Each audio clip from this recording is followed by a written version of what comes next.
Welcome to Democracy Now!, democracynow.org, the War and Peace Report. I'm Amy Goodman. Iraq's military has condemned U.S. airstrikes along the Iraq-Syria border as a breach of sovereignty. The Pentagon says President Biden ordered Monday morning's assault on weapons storage facilities in Syria and Iraq in response to drone attacks by an Iran-backed militia against U.S. troops and personnel in Iraq. It's the second time Biden has ordered airstrikes in the region. In a statement, the Coordinating Committee of the Iraqi Resistance promised to retaliate, adding, quote, "We will not remain silent over the continued presence of American occupation forces in Iraq, which goes against the Constitution, the Parliament's vote, and the will of the Iraqi people," they said. The U.S. airstrikes came less than 2 weeks after the U.S. House of Representatives voted to repeal the 2002 authorization for use of military force, which grants sweeping war powers to the president. Former Minneapolis police officer Derek Chauvin was sentenced to 22.5 years in prison for the murder of George Floyd. He's expected to serve just 15 years of that sentence. His lawyers are also expected to appeal his April conviction. Lawyers for Floyd's family and Minnesota's Attorney General said that while the sentence does not serve justice, it provides some accountability for Floyd's murder. Floyd's family said the sentence was too light, but they're looking toward the federal civil rights indictment. This is his brother, Rodney Floyd. This right here is this 22-year sentence they gave this man. It's a slap on the wrist. We serving a life sentence and not having them in our life. In related news, UN High Commissioner for Human Rights Michelle Bachelet is calling on states in North America, Europe, and Latin America to take steps to dismantle racism and to, quote, confront past legacies and deliver redress, unquote, as her agency released a report outlining the systemic nature of racism against people of African descent. The World Health Organization is urging even fully vaccinated people to continue wearing masks, maintain social distancing, and take other precautions as more outbreaks linked to the Delta variant spread around the world. Delta is the most transmissible of the variants identified so far. Has been identified in at least 85 countries and is spreading rapidly among unvaccinated populations. Israel's reimposed an indoor mask mandate and other measures amidst a new rise in cases. About half of those infected in a recent outbreak linked to the Delta variant were fully vaccinated. Meanwhile, India is reporting mounting cases of a related variant, which has been dubbed Delta Plus. In Bangladesh, tens of thousands of migrant workers left the capital Dhaka Sunday ahead of strict stay-at-home orders going into effect this week. In Australia, over 5 million people in and around Sydney have been ordered to stay home for the next 2 weeks after an outbreak of the Delta COVID-19 variant. Indonesia set a new daily record of over 21,000 cases Sunday. Authorities say the current surge has brought the health system close to collapse. In Russia, Moscow and St. Petersburg both set new records for daily death tolls this weekend. In South Africa, President Cyril Ramaphosa announced new restrictions to deal with its surge. Along with many other countries on our continent, Africa, South Africa is seeing a massive resurgence of infections. A curfew will be in place from 9 p.m. to 4 a.m. and all non-essential establishments will need to close by 8 p.m. The sale of alcohol, both for on-site and off-site consumption, is prohibited. Here in the United States, coronavirus cases and daily deaths continue to drop. The daily death toll now averages around 300, nearly all of them among unvaccinated people. According to an Associated Press analysis, just 0.1% of COVID hospitalizations in the U.S. in May were due to breakthrough cases in vaccinated people. And vaccinated people accounted for about 0.8% of COVID deaths. President Biden has promised to support Afghanistan's central government even after the U.S. completes its troop withdrawal by a September 11th deadline. Biden made the promise during talks at the White House Friday with Afghan President Ashraf Ghani and Abdullah, chair of Afghanistan's High Council for National Reconciliation.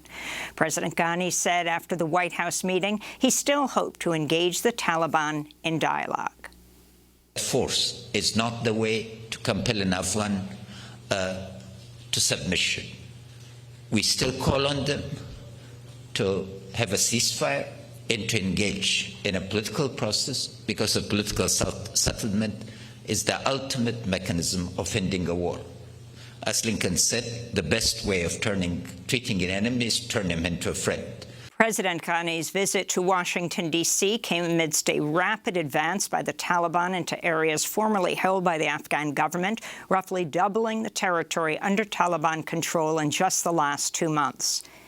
In Florida, the death toll has risen to 9 people, with over 150 still missing, following the collapse of a high-rise apartment building in Surfside last Thursday. A 2018 inspection found the building had abundant cracking and spalling in its foundation, with engineers pointing to design flaws and insufficient waterproofing. NPR's reporting a Surfside official nonetheless told residents 1 month after the inspection report that the building was in very good shape. Vice President Kamala Harris visited El Paso, Texas, Friday for her first trip to the U.S.-Mexico border since taking office. Harris toured a Customs and Border Protection facility and met with detained refugee children. Harris called for a depoliticization of immigration policies as advocates continue to condemn her statements earlier this month during her visit to Guatemala, telling asylum seekers, "Do not come to the United States." In labor news, more than 2,000 healthcare workers in Cook County, Illinois, are on strike demanding affordable health care and better pay, including temporary bonuses for frontline workers in situations made hazardous by the pandemic. Friday's strike by Service Employees International Union Local 73 came a day after 1,200 Chicago area nurses held a one-day strike to demand safe staffing levels in Cook County hospitals and clinics. The Justice Department has filed a federal lawsuit against the state of Georgia for a sweeping voter suppression law, which the suit says discriminates against black voters. This is Kristen Clark, Assistant Attorney General for the Civil Rights Division. These legislative actions occurred at a time when the black population in Georgia continues to steadily increase, and after a historic election that saw record voter turnout across the state, particularly for absentee voting, which black voters are now more likely to use than white voters. The Georgia law, which passed in March, adds new voter ID requirements, shortens the window for absentee voting, severely limits ballot drop boxes, and grants the state power to intervene in elections in Democratic counties. Lawyers for the Trump Organization must present any final arguments on their client's behalf no later than today, according to a deadline set by the Manhattan District Attorney's Office. The DA is expected to announce criminal charges as early as this week against former President Trump's business over its financial dealings involving top executive Alan Weisselberg. Meanwhile, a former executive vice president for the Trump Organization told CNN Trump, quote, deserves to go to jail. White House aides drafted a proclamation last June to invoke the Insurrection Act as then-President Trump considered deploying thousands of active-duty troops in Washington, D.C. to suppress the protests that followed the police killing of George Floyd.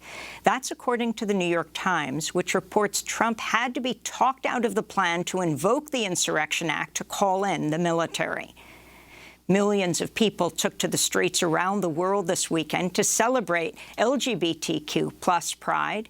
In Turkey, police and riot gear came down on protesters, firing tear gas and blocking streets where marches were taking place. Thousands marched in Paris, Mexico City, Panama, and in El Salvador's capital, San Salvador, where there were also reports of police harassment during pride celebrations.